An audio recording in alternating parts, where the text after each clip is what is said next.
Hi, I'm Glenn Rogers, and this is Biblical Insights. The title of our video today is The Most Important Thing, Part 2. In our last video, we talked about Part 1, and the text that we referenced was from Matthew 22, verses 34 and following. And it's a text that I think, if you're familiar with the New Testament at all, you probably know the story where one of the lawyers, one of the experts in the law, asked Jesus what was the greatest commandment. And we talked yesterday, or that's when I made the other video. The last video was yesterday. We talked then about what that really meant. In the Jewish culture, since it was a theocracy, which meant that God's law covered everything in that society. It wasn't just a religious law, it was both religious and civil, and it was meant to rule every aspect of the people's lives.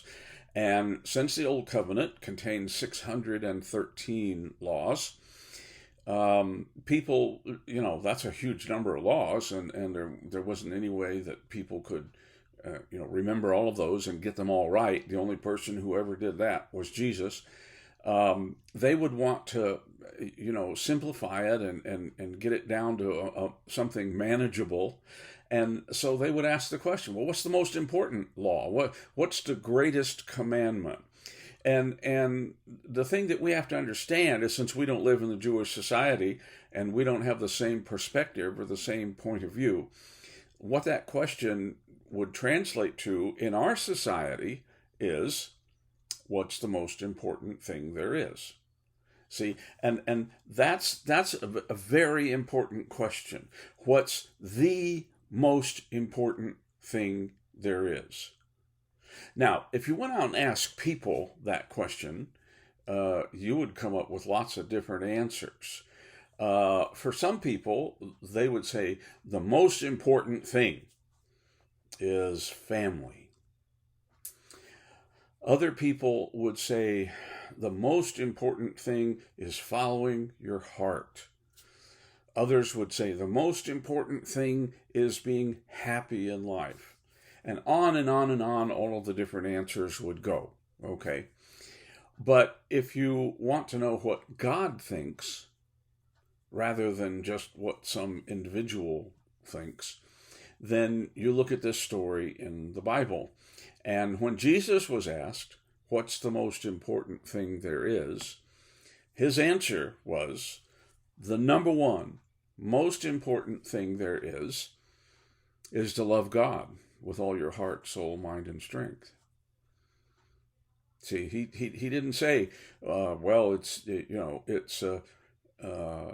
your family. Your family is the most important thing, or finding something in life that makes you happy and doing that, or following your dream or following your heart. He didn't talk about any of that nonsense, and that's what all that is. It's just nonsense. The most important thing there is loving God with all of your being. And that's what we talked about in that last video. If you didn't see that last video, you should go watch it after you watch this one and see what we had to say there. And I probably should have mentioned this in that video, but I didn't. I didn't think of it then. But this idea about family being the most important thing there is, that's just not correct. Okay. Now, understand, family is important. Of course, family is important. But it isn't more important than loving God. It isn't more important than your relationship with God. Okay? Family is further down on the list. All right? So the most important thing is loving God.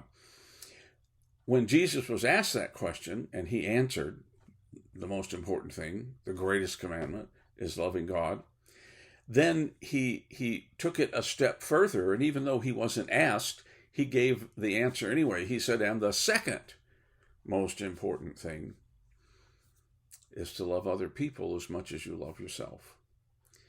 Now, so again, you see, the second most important thing, not family, not your job, not what your dream is, not what makes you happy, it's none of that stuff.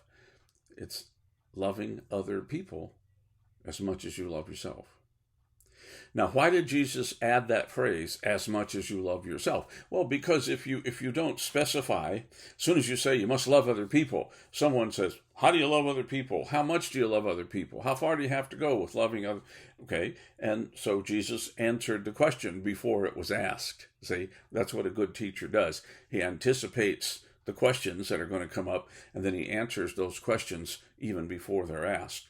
And so he said, love other people as much as you love yourself. Okay. Now, that raises a couple of important questions. Number one is it okay to love yourself? Well, of course it's okay to love yourself. In psychology, we refer to it as self-interest. Okay? Human beings are self-interested. And there isn't anything wrong with that. It's the way God created us. God created us as self-interested beings. Why? Because if we weren't self-interested, we wouldn't survive. What does it mean to be self-interested? Well, it's really quite simple. It means when you're thirsty, you get yourself a drink of water. It means when you're hungry, you get yourself some food. It means when you're tired, you rest. It means at the end of the day, you lay down and you go to sleep. Okay? It means when you're lonely, you find somebody to spend time with.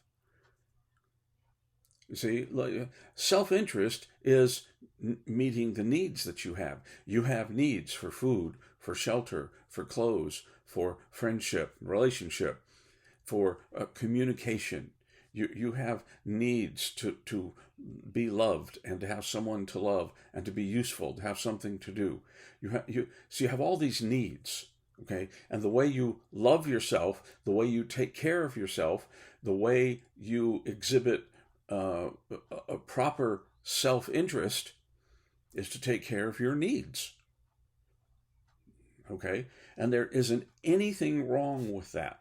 You hear some preachers sometime, the ones who haven't been very well trained or haven't had much education, simply assume that if you're supposed to love other people, that means you don't love yourself. Can't love yourself. You have to love other people. Well, that's wrong.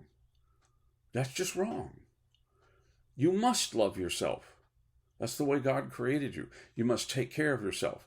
Now, I mean, after all, that's why Jesus said, love others as much as you love yourself. You see, he wasn't condemning self-love, wasn't condemning self-interest. He was using it as a gauge to measure how you love other people. You see? Now, is it possible to let self-interest get out of control? Well, of course it is. Yeah, you can let self-interest get out of control so that you're the only thing you're interested in.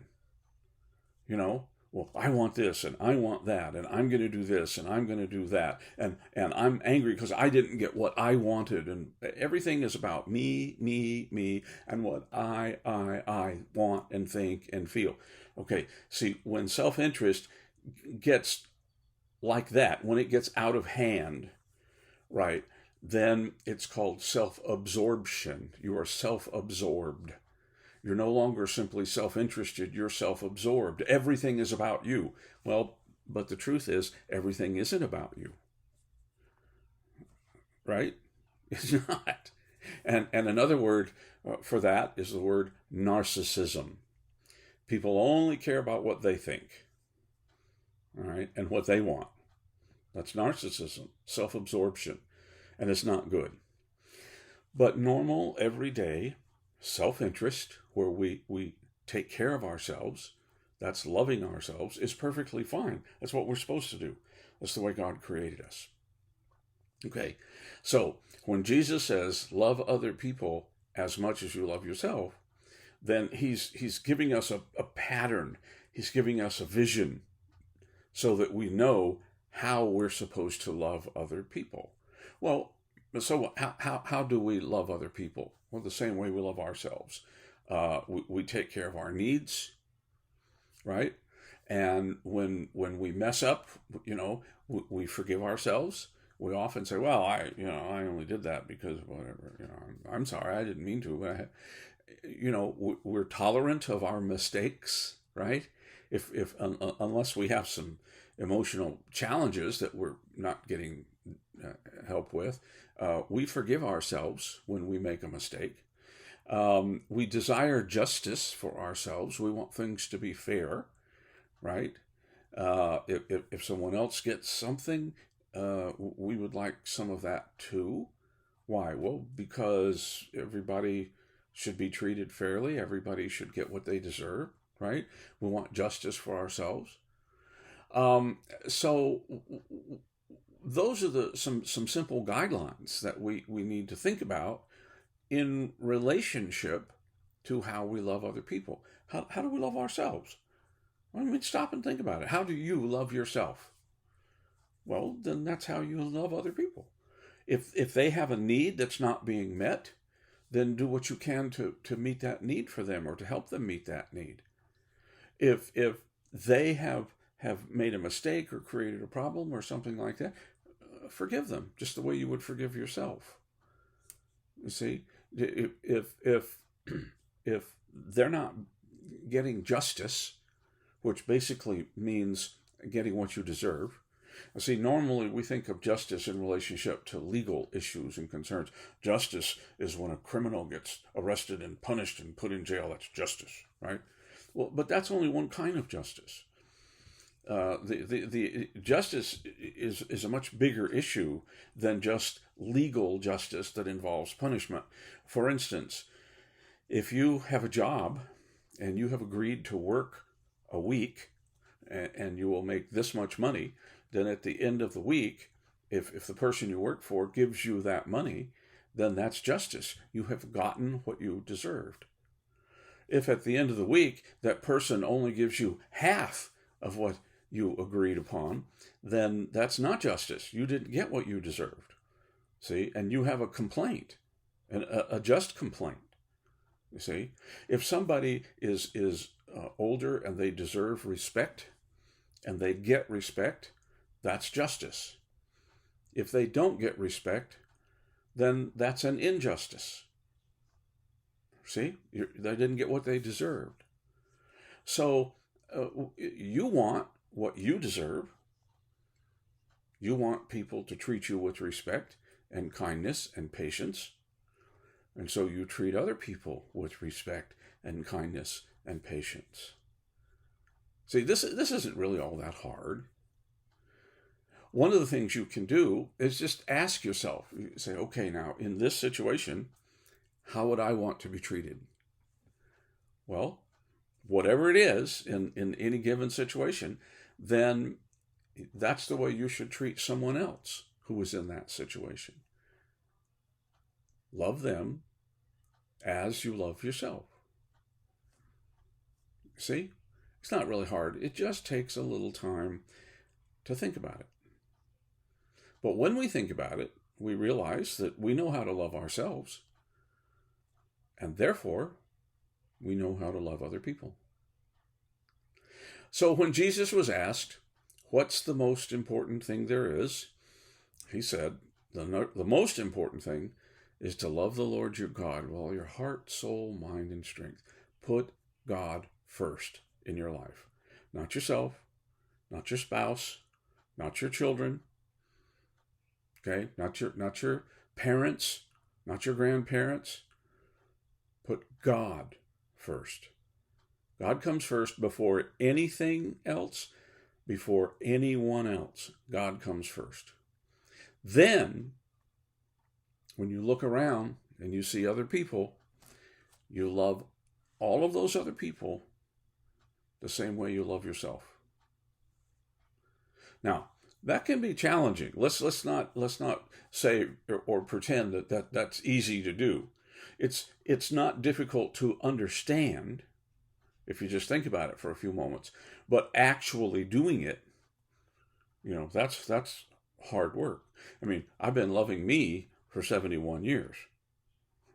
Okay. But loving other people, well, especially if I don't know them, or if they're not a very pleasant person, or I disagree with them about something that I think is very important, then, it's not always easy to love other people as you love yourself. It's not an easy thing to do. It's easy for me to understand that I'm supposed to do it. It's easy for me to understand what it entails, but it's not always easy for me to accomplish it. You see? But that's what Jesus said. Most important thing, love God. Second, love other people. And then, after that, you put the list however you want it. You want number 3 to be yourself? Okay. You want number 3 to be your spouse? Okay. You want number 3 to be your kids? Okay. But let me caution you, when you're looking at your family relationship, your primary concern should be your spouse, then your children. Some people get it backwards, especially moms, especially mothers. They love their children more than they love anything else. Moms, that's not right. Your relationship with God is more important than your relationship with your children. And your relationship with your spouse is the primary relationship, not with your children. Your children are going to grow up and leave and go have their own family. See, that's what we read in Genesis. A leaving and a cleaving.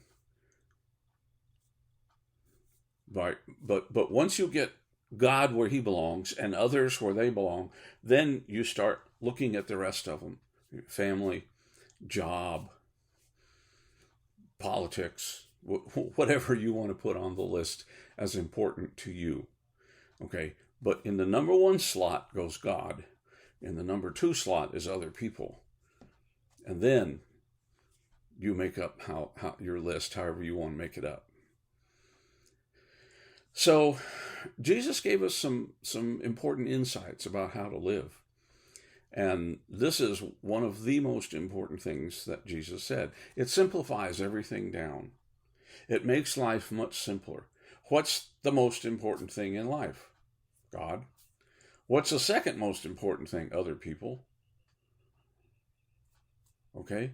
See, if you just focus on those 2 things, then it simplifies a whole lot of stuff, doesn't it? Makes it all a lot simpler. Well, I hope you found these thoughts helpful, interesting, whatever. Think about them and continue watching our videos, and I'll see you next time. In the meantime, pray, read your Bible, go to church, and may God bless.